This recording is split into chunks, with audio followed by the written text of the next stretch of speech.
RNC Média a une nouvelle exclusive. Yvon, 34 ans après le meurtre de la jeune Sandra Godet à Val-d'Or, de nouvelles révélations rapprochant les autorités des criminels qui seraient responsables du crime sont dévoilées.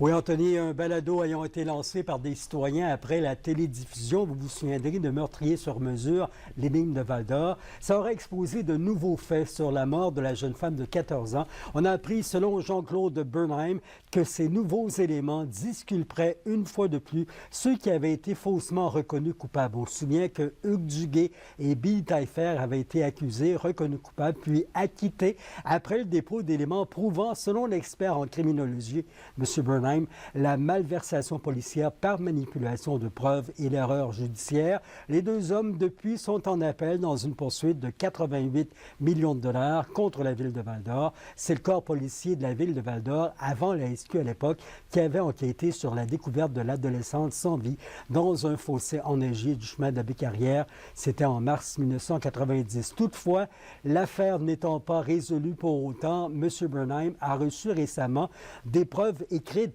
qui, selon lui, mettent en lumière des indices sur l'identité du ou des véritables responsables.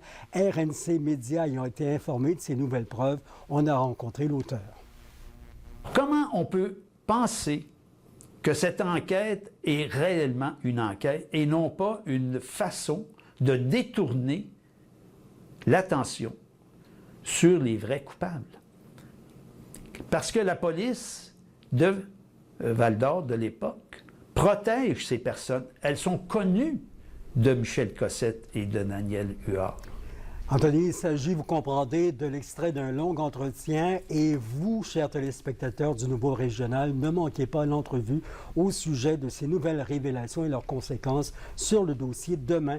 Dans ce bulletin, l'affaire qui n'a jamais été facile n'est pas réglée pour autant, il faut le savoir, mais quelqu'un, quelque part, au sein des autorités judiciaires nationales, peut, selon Jean-Claude Bernheim, les identifier et a la solution en main. On nous l'assure. À ne pas manquer. Merci, Yvon. Au revoir.